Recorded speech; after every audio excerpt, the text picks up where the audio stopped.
For 30 years, Vincent Gigante wandered the streets of New York's Greenwich Village, dressed in a tattered bathrobe and babbling endlessly to himself. To the FBI, he was believed to be the boss of New York's most powerful mafia organization, the Genovese crime family. Was Gigante crazy, or was his behavior a shrewd attempt to disguise his position as a ruthless mafia boss? That question would take years to answer.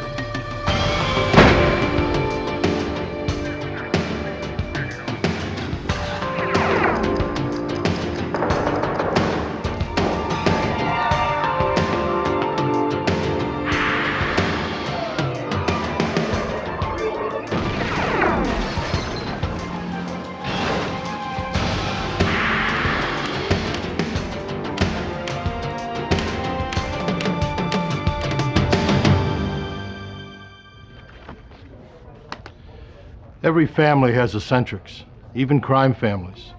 Crime boss Vincent Gigante, head of New York's Genovese family, was undoubtedly eccentric. The question remained, was he truly mad? Justice rested on the answer.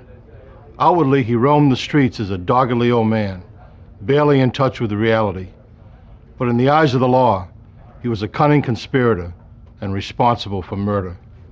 I'm Jim Kallstrom, former director of the FBI's New York office.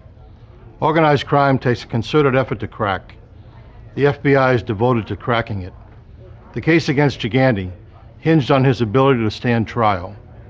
Was his strange behavior an act of madness or a stroke of genius? Anyone who witnessed Gigante's ravings would have found it hard to believe that he controlled the largest and most profitable family in the New York Mafia, an organization with a long and bloody history. The origins of the Mafia can be traced back to 13th century feudal Sicilian society. Bands of Sicilian families organized themselves to rebel against the oppressive and ruthless French invaders.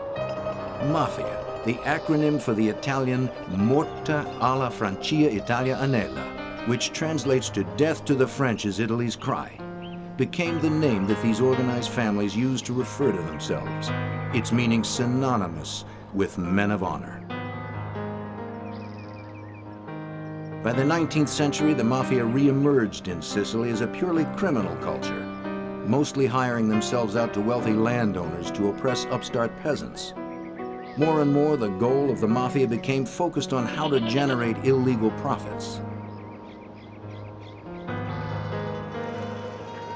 The tradition continued as waves of Italians emigrated to New York in the 1920s.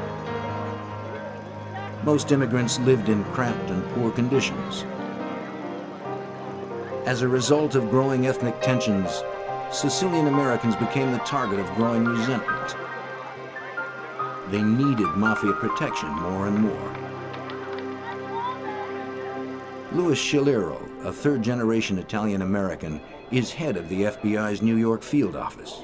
A 23-year veteran, he is an expert on the Mafia and its intricate structure.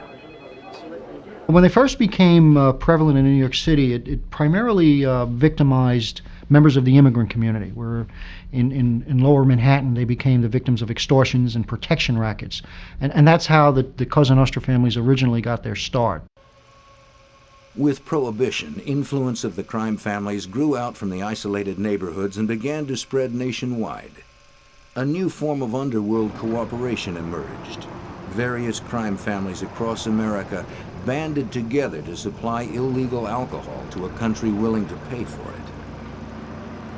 And I think that probably more than anything gave the Italian gangs, the Italian Cosa Nostra families, a foothold in American society. Not only from an organizational standpoint, but certainly from a financial base. Since Prohibition, certainly they then expanded into other areas. Operating outside the law meant the Mafia had to police itself. For an organization animated by self-interest and greed, there would always be conflict and opposition.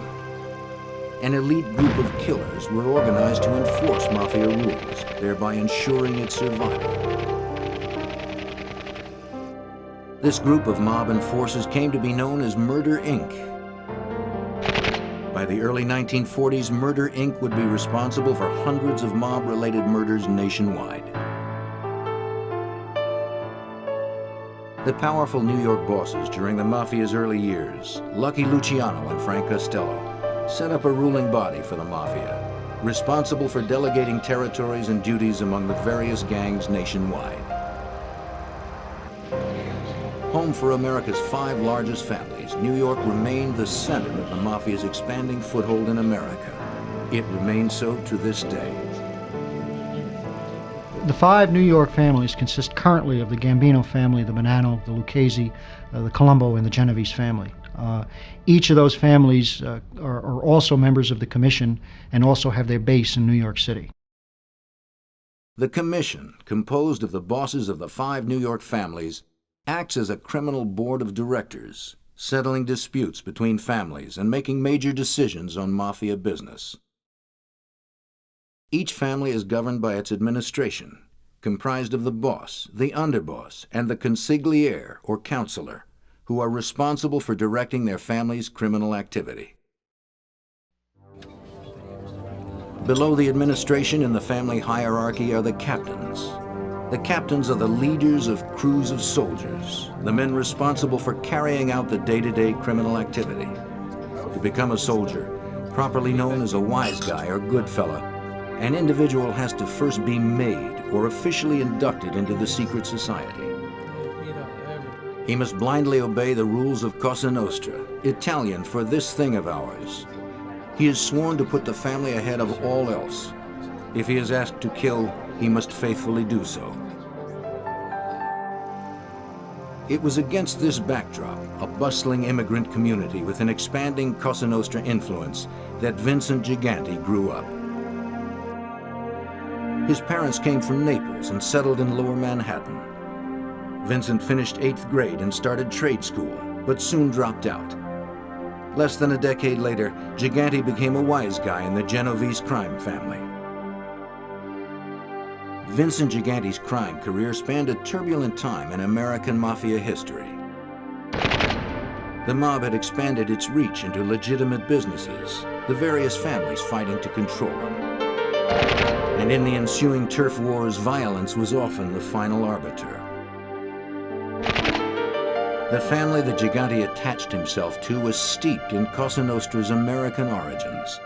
The infamous Charles Lucky Luciano, responsible for organizing and structuring the American Mafia, was the family's first boss until he was imprisoned in 1936. As a result, Luciano's family administration, Frank Costello, nicknamed the Prime Minister of the Underworld, and Vito Genovese, fought for control of the family. Costello won out, but Vito Genovese began plotting his takeover. A young Vincent Gigante first gained notoriety as a mobster in 1957 when he attempted to murder Frank Costello. Within the Mafia, it was widely believed that Vito Genovese had ordered the hit to get rid of his rival. Gigante's bullet only grazed Costello's head, but apparently Costello got the message. Soon after the shooting, he put out word that he was retiring. Vito Genovese was now the boss of the family that would take his name. Gigante was arrested for attempted murder and brought to trial, but the case was dismissed for lack of a witness.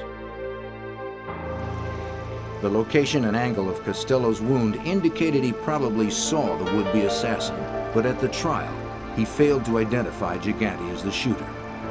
Even for an ousted boss, the oath of secrecy remained sacred. Gigante continued to make money for the Genovese family through illegal enterprises. 2 years after the failed assassination attempt, he was arrested and convicted of narcotics violations. He received a 7-year sentence. Convicted mobsters are expected to do their time and remain silent. If Gigante served his time and kept his mouth shut, he would be rewarded after his release. It was up to Gigante to figure out how to avoid future arrests. He was a model prisoner, neat, polite, and willing to take on any job. Gigante's cooperation was so impressive that some prison officials wrote glowing reports. He was released early from the federal penitentiary in Lewisburg for good behavior when he was 35 years old. Gigante now devised a secret plan that he hoped would prevent his return to prison forever. He didn't want to leave his Mafia life or give up his shot at becoming the boss of the family. After his release in 1964, Gigante's public behavior began to grow bizarre. He became a frequent sight on the streets of Greenwich Village. Gigante could be found wandering the neighborhood, appearing disoriented and mentally unstable. Not long after he left prison, Gigante learned of a police investigation over his association with known mobsters. In 1969, he was indicted for attempting to bribe New Jersey police officers. Allegedly, he offered them money in exchange for information about surveillance and ongoing investigations in the Genovese family. Now, at almost 40 years old, he returned to his mental disability as a foil and checked himself into a psychiatric hospital for the first time. To support his story, Gigante and his relatives began to revise his medical history.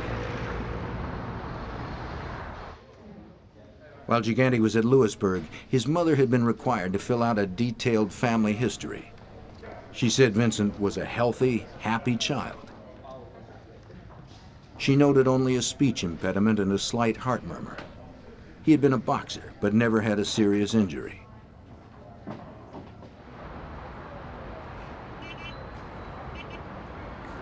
By the time of the 1969 indictment, however, Gigante's lawyers claimed he was not competent to stand trial. His family suddenly remembered a host of mental problems. He'd been given to severe temper tantrums. He had a phobia for the dark. He had been truant from school. He was at one time obese and had learning problems. The incompetency argument worked. Gigante never stood trial for the 1969 bribery charges. That same year, Gigante's boss, Vito Genovese, died of heart failure while serving a prison sentence for narcotics trafficking. In the decade that followed, the Genovese family was so secretive that for law enforcement, it was difficult to tell exactly who the boss was. Even had the FBI been able to identify the Genovese family leadership, making a case against them was another story. Witnesses were hard to come by. Mobsters who violated the sacred oath faced certain death.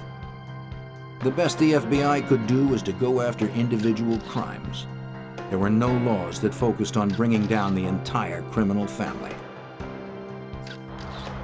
As Gigante was moving up in the family, the federal government was about to make the FBI's job a little easier. In 1970, Congress passed the Racketeer Influences and Corrupt Organization Act, better known as the RICO laws. What the racketeering law allowed us to do was to look at the family as a criminal enterprise and to attack the family as a criminal act. That became much more effective if you look back from the mid-70s to the 80s in terms of actually indicting the entire family and the entire hierarchy of that family.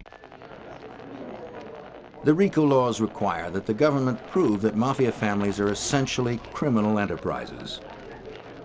They must show that the crimes committed by the boss and members of his family are committed to either expand the criminal enterprise or to increase a family member's position within that enterprise. To successfully bring down a family, the government has to prove that any one of several criminal acts, ranging from racketeering and extortion to murder, has been committed. By 1979, now armed with federal legislation aimed directly at organized crime, the FBI had devoted teams to exclusively focus investigations on the 5 major families. The FBI's Genovese squad finally learned that Vincent Gigante was on a fast track with the family. Special Agent Richard Rudolph had been assigned to investigate the Genovese crime family. Through informants and other law enforcement agencies were exchanging information, we became aware that Mr. Gigante was an individual with much respect in the Genovese crime family and operated out of an area in Lower Manhattan. Because he was an up-and-coming person with a lot of respect within the family, we began to do some surveillances of Mr. Gigante. With the FBI continuing to build its arsenal against organized crime, Gigante's cat and mouse game intensified. He stepped up his public show of mental disorder. In the late 70s and into the 80s, he was admitted 5 more times for psychiatric treatment. The FBI continued to keep tabs on Gigante. Agents learned that he frequented the Triangle Social Club, a gathering place for Genovese crime figures. He could be found there almost on a daily basis. He lived in the neighborhood. He was an individual that could be found there in the late afternoons and into the early hours of the morning, and people would come to see him as opposed to him going to see other people. Though Gigante's association in the Genovese family seemed certain to investigators, Gigante's family and doctors continuously told investigators that he led a very narrow existence. They said his whole world was confined to the block where he lived and the church he attended with his mother. He was barely functional at home and could not care for himself, they said. But with every passing day, the FBI and New York police were seeing a very different Vincent Gigante. In the early 1980s, the Mafia in the Northeast went through a particularly tumultuous time with several killings. Internal disputes within the family resulted in a string of assassinations. The FBI suspected Gigante was responsible for these gangland executions, especially those intended as punishment for breaking Cosa Nostra rules. Gigante was known to be a traditionalist. He wanted the rules obeyed, and when they were broken, retribution was sure to follow.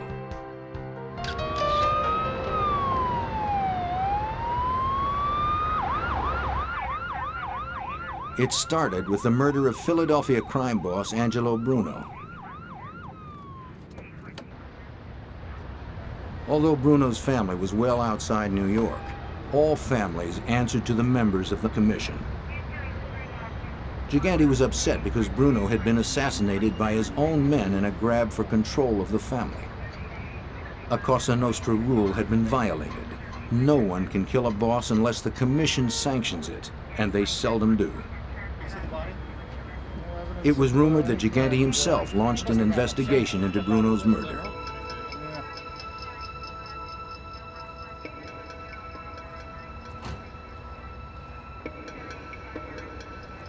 Retribution was swift. Less than a month later, Tony Bananas Caponegro, identified as one of Bruno's assassins, was found dead. He had been shot 15 times and stabbed in the back. His body was stuffed in a trunk, and $20 bills were littered around his body, a clear message that he was killed for his greed.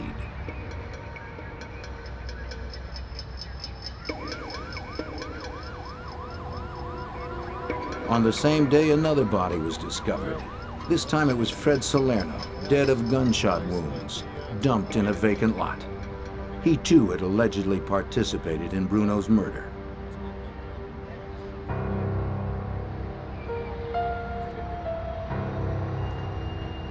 Phil Testa had taken Angelo Bruno's place as boss. His reign was short.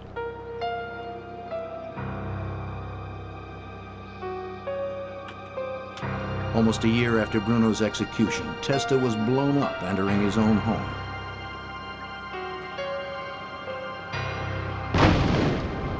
Another boss killed without the blessing of the commission. Another avenging act would follow.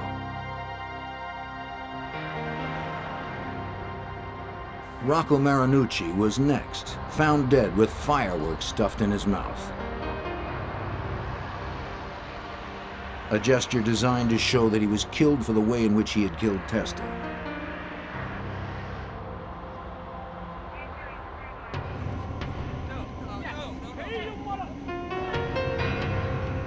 If the Cosa Nostra was to flourish, all of its members had to comply with its rules. There were no exceptions. Gigante was believed to have ordered the murder of one of his own crime family members. Genovese soldier Jerry Papa had murdered 2 Colombo family members without permission. As punishment for his unsanctioned act, he was brutally shot and killed by members of his own criminal family. Had Gigante become the enforcer for the Northeast Cosa Nostra? Informers within the mob told federal agents that all of these killings had been ordered by Gigante. But information given by admitted criminals is always a problem for potential juries. Criminals will say anything if their cooperation can be traded for a reduced prison sentence. The FBI needed more than the words of criminals looking for a deal. Gigante knew this, and he protected himself accordingly. It seemed that Gigante was now the boss. The FBI began a more focused surveillance effort on Gigante. They learned that the Genovese family had also infiltrated several of New York's major industries: the garment trade, trucking, garbage collection, airport cargo handling, and the city's seafood industry. Vincent Gigante was known on the streets as the Chin, an abbreviation of Cinzino, Little Vincent. Fearing FBI surveillance and wiretaps, family members were not allowed to speak his name. They were to refer to him with hand signals, touching their chins to communicate his nickname. Bringing down the Chin was going to take every bit of know-how that the FBI could muster. They were going to have to create their own luck. As a surveillance team member watched one day, a telling crack in the Chin's ruse appeared. The seemingly frail man was being helped across a busy street. When oncoming traffic threatened, he became suddenly animated, racing to safety. His helplessness somehow overtook him again on the other side.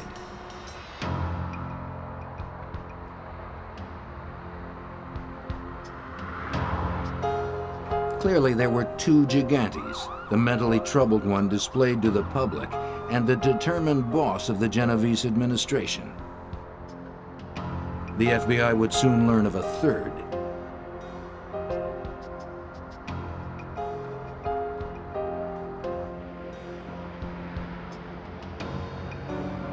Gigante's ex-wife and their 5 children lived in New Jersey while he maintained a relationship with his long-standing companion, Olympia Esposito.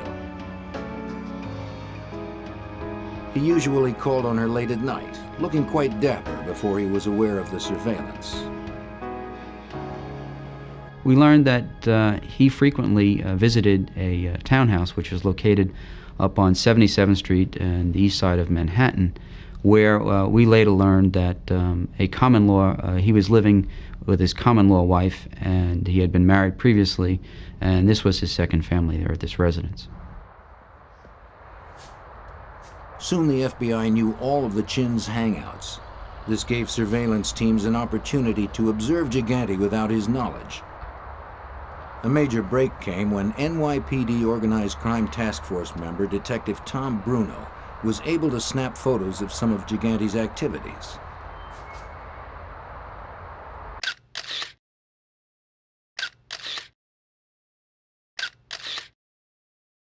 In 1984, I was assigned to a joint organized crime task force. That task force consisted of FBI agents and New York City police officers, detectives. And we were assigned to investigate the Genovese crime family. Then the next step was to go to Sullivan Street, where Chin Gigante lived. His apartment was above a pet store, alleged pet store. And he also had a social club on the block. And when you'd go by the social club, you'd see numerous people that were in the photos. And you'd see them standing in front of, going inside, and then sometimes crossing the street, going to the pet store, which was where the Chin, we believe, met people. Pet store really never had any kind of business that we could see. It had a little cat box in the window, and basically that was it. More and more, Gigante was seen acting normally when he was unaware he was being watched.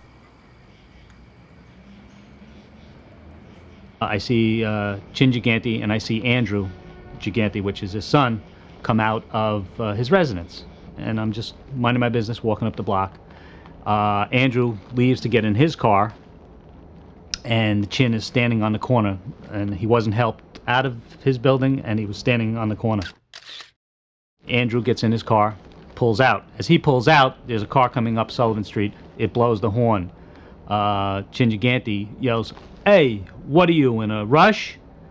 As he does this, I come into the lighted area. He looks, sees me, and all of a sudden his head goes down, and he plays the sick point.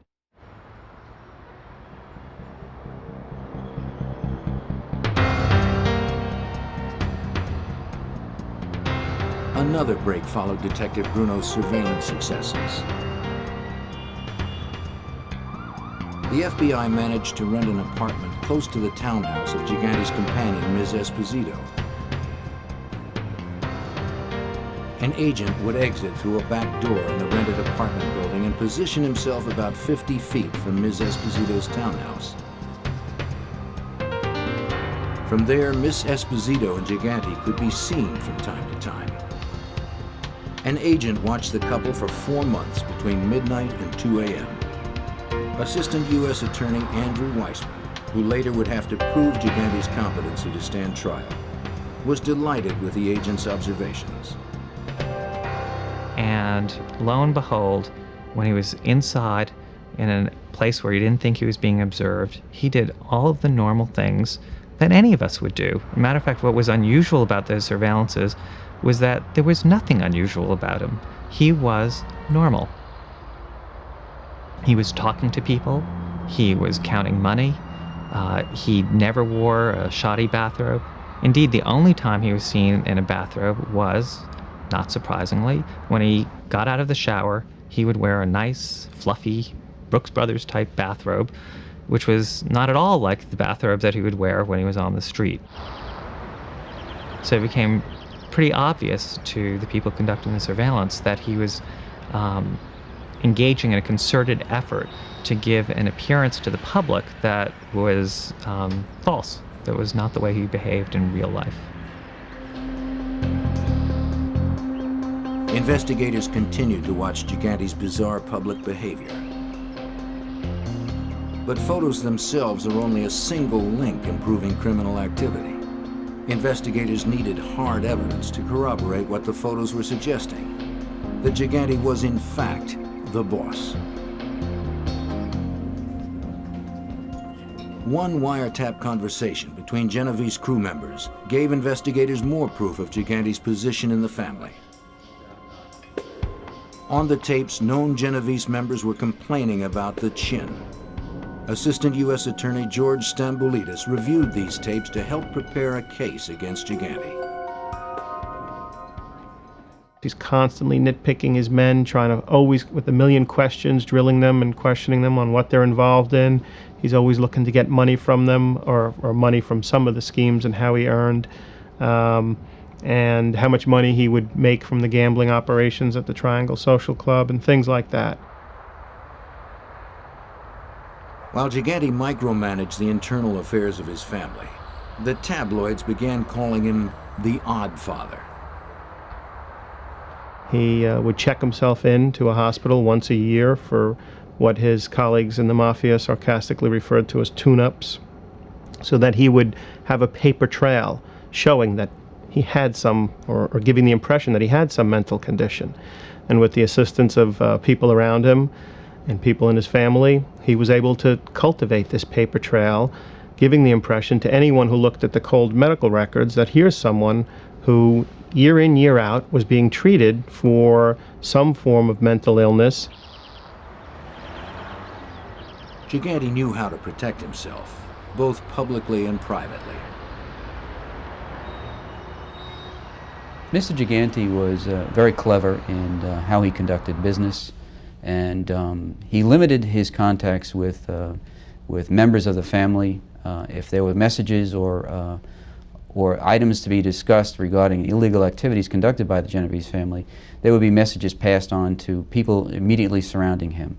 Access to him was very limited. If the other family wanted to meet with him, more than likely they would have to send a message. Gigante avoided the normal sit-downs or more formal meetings held regularly by other family bosses. He would take meetings when businesses demanded his attention. He and his visitors would stroll the sidewalks through the neighborhood, ensuring that surveillance wiretaps would not pick up any incriminating conversations.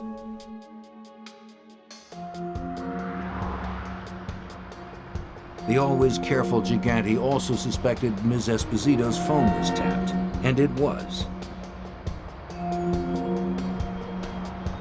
He never talked business on the phone. He would simply use a payphone or make arrangements to talk elsewhere.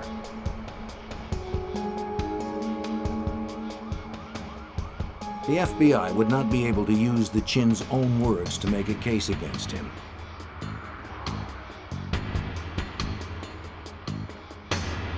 Other mobsters were not as smart. Sophisticated bugging operations were allowing the FBI to capture a multitude of other mob business on tape. In early 1985, the Justice Department was bearing down hard on a number of high-level organized crime figures. Most were being charged under the RICO Act. Though RICO had been around since the early 70s, it was only now receiving its first real test. Two of Gigante's men had gotten wind that the bosses of the Gambino and Lucchese families would soon be arrested. They wondered if the Chin was vulnerable. One commented that if he gets pinched, all those years in the asylum would be for nothing.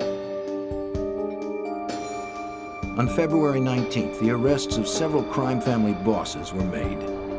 The next day, Vincent Gigante checked himself into the hospital and stayed a week. He had successfully avoided the indictment against the New York bosses.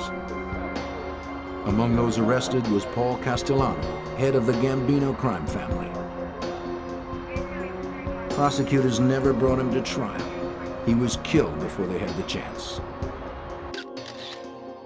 By Cosa Nostra standards, the unsanctioned murders of Gambino boss Paul Castellano and his underboss Tommy Bellotti were unpardonable. Although John Gotti, a captain in the Gambino family, acted shocked at Castellano's death, it was widely believed that he was responsible. Within 2 weeks of the murders, Gotti had publicly taken over as boss.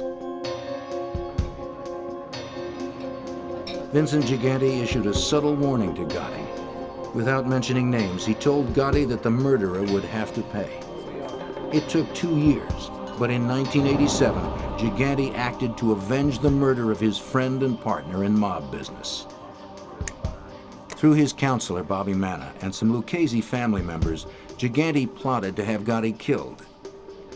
The planning session at a New Jersey restaurant was bugged, and because it was, the FBI saved John Gotti's life.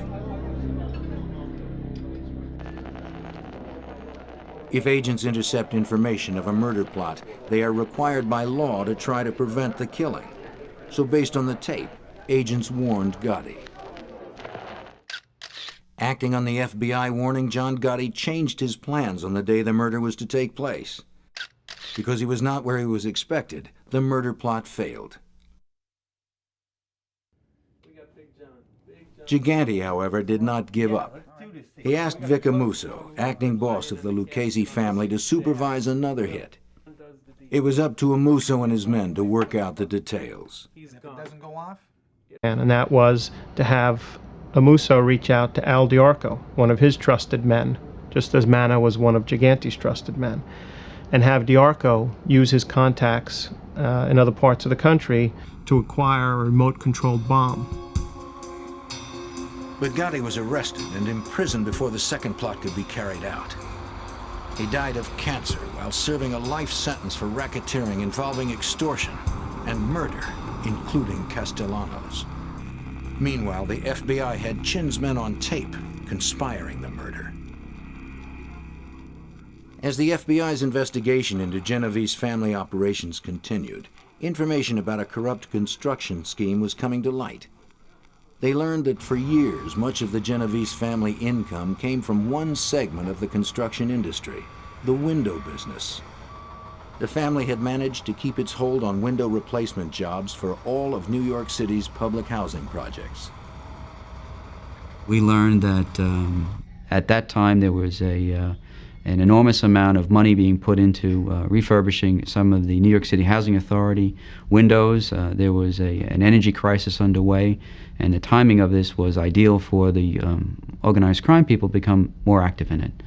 What we learned was that the Genovese family, along with 2 or 3 other families, were becoming involved in companies that were bidding and installing the windows in some of these housing projects.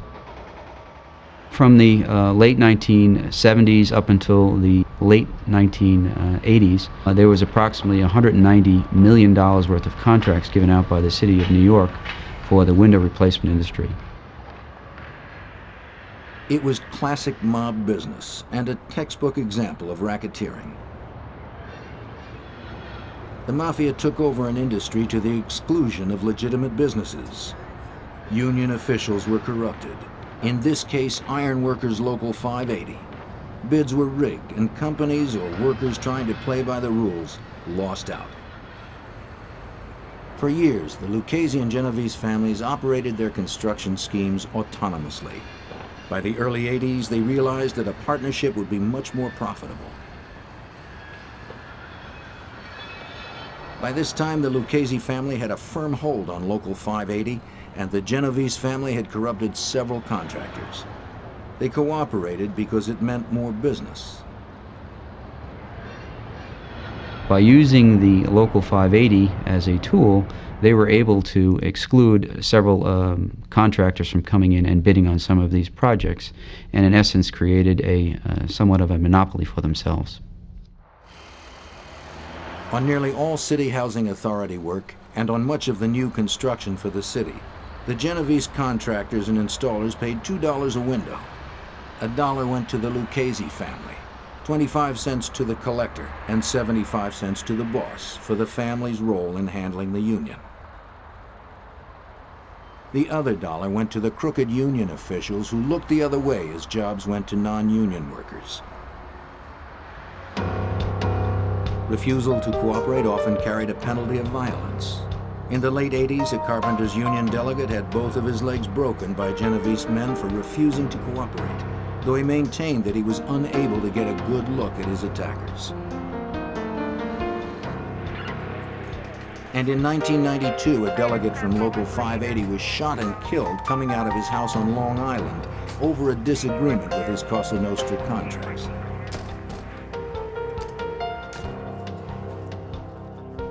The Lucchese and Genovese family arrangement was working very smoothly. That is, until Peter Savino was persuaded to wear a wire. Savino was a Genovese soldier and point man for the window racket. We built a case on him, a murder case on him, and it was sufficiently compelling that he realized, like many of these people, that he didn't want to die in jail. So what did he do? He decided to cooperate. And for an 18-month period, made tape recordings of people in the Genovese family and people in the Lucchese family operating this scheme.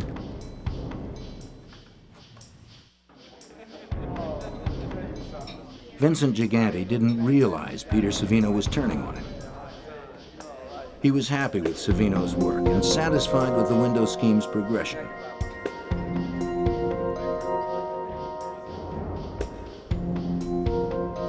Savino kept track of the money.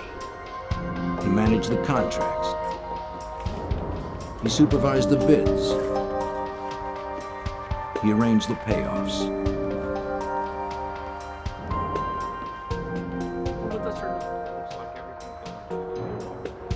The boss was happy, but some Genovese family members began to suspect Savino. When bodies were found in the basement of a building he owned, Genovese members were surprised that he was never seriously investigated by law enforcement.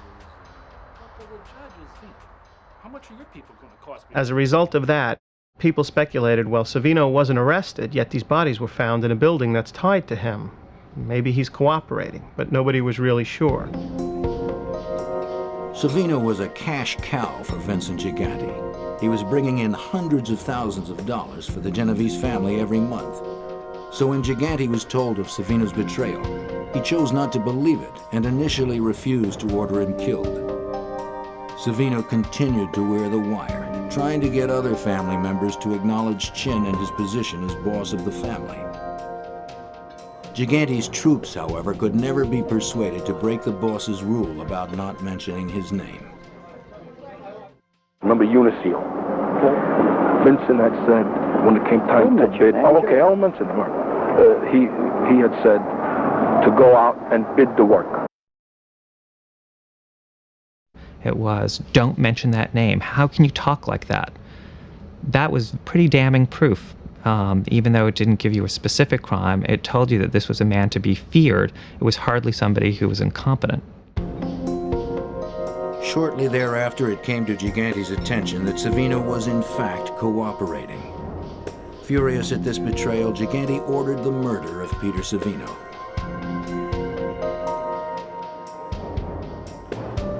By that time, the FBI had relocated Savino well out of Genevieve's family reach, but not before he supplied agents with thousands of hours of taped conversations. Mr. Savino was also in a position to provide us with the historical aspects of how this scheme developed, his relationship with the leaders of both the Lucchese and Genovese crime family, and what their participation was in this thing. Mr. Savino also was able to tell us how the various members of all of these families interacted with Local 580, which was used again as the tool to make the scheme work. The FBI was successfully employing the RICO laws to bring down New York's most powerful bosses. As a result, high-ranking family members saw that their only way to avoid long prison terms was to cooperate. Among them were Gambino family underboss Salvatore Sammy the Bull Gravano. Gigante was finally arrested and charged under the RICO laws with ordering 6 people murdered, conspiring to kill 3 others, and at least 24 counts of racketeering. In short, Gigante was charged with being the boss of the Genovese crime family. But Gigante still had his mental illness history to fall back on. Mr. Gigante was indicted in May of 1990, and the second indictment was filed against him in June of 1993. The case against Mr. Gigante was unusual, that it spanned several years before it actually went to trial. He eventually went to trial in June of 1997. During that period of time, the issue that was before the courts was that whether he was competent to stand trial or not. That issue was finally resolved in 1996. 7 years after his arrest, a federal district judge declared Vincent Gigante competent to stand trial. Vincent the Chin Gigante was 69 years old when a jury convicted him of conspiring to kill 3 Mafia figures, including Gotti and Savino. He was also found guilty of extortion and union payoff conspiracies in the window replacement scheme. But jurors failed to convict him on charges of directly ordering 6 murders. Now that Gigante was convicted, his defense lawyers argued that he was not fit to be sentenced. They claimed he was too old, too frail, and too mentally incompetent to understand the punishment.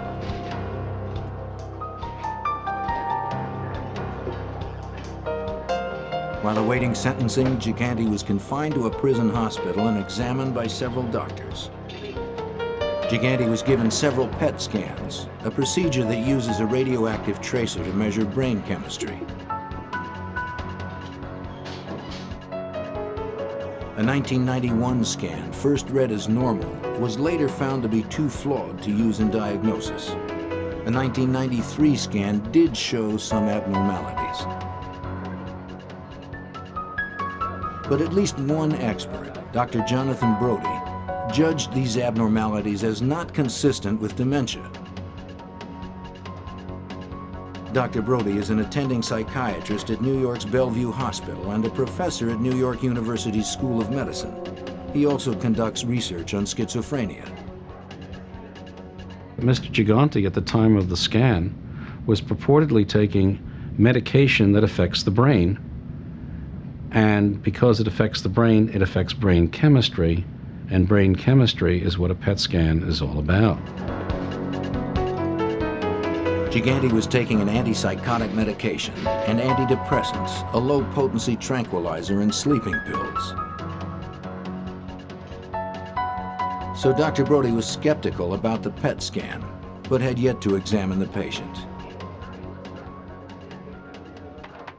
When the three of us entered the observation room, the examining room where he was then brought, I was struck at first by his appearance, which I said made me think, oh my God, he really is sick. I've missed the boat. He's really very sick. He came in wearing a bathrobe, he was shuffling, he was mumbling, he was making allusions to God. But as the examination progressed, some of Gigante's actions began to raise doubts. But one of the things that really struck me was that I didn't note at the time, but I noted a few seconds later, was when I put out my hand for him to shake it, he didn't shake it. And that's a very automatic behavior. You put your hand out, your worst enemy can put his hand out to you, and you tend to take it. How about this way? When Gigante was asked the names of his children, he didn't know. When he was asked where he lived, he didn't know. And yet, these are things that people tend not to forget. You know, the brain in a dementia tends to work on the process of accounting. The last in, first out. So recent memory tends to be lost, but that's why people who are very demented can often remember very well events from long ago, even if they can't remember recent events. Well, he was not consistent on that. Indeed, he was asked the question about who the President of the United States was, which is a standard question on a psychiatric mental status evaluation. And he scratched his head and he looked perplexed and he said, I should know that. I should know that answer. It's in there somewhere. And some more questions were asked. He said, I really should know that. And then finally he said, Bush. George Bush. And I sat there and thought, oh, he remembered the question. What was striking was not that the answer was incorrect. What was striking was that the question was remembered despite all of the interfering questions. And there were other red flags. He seemed to understand abstract concepts. Dr. Brody asked Gigante if he was proud of his children. Now, pride is really quite an abstract notion. And his response was, yes, they're all working. Legitimate jobs. Legitimacy? Well, that wasn't even a question. Legitimate implies yet something else, that he was able to abstract from the question some intent as to what the question was involved with, and awareness of a distinction between legitimacy and illegitimacy. And here was a man who didn't know what month it was. He didn't know if he was in a hospital.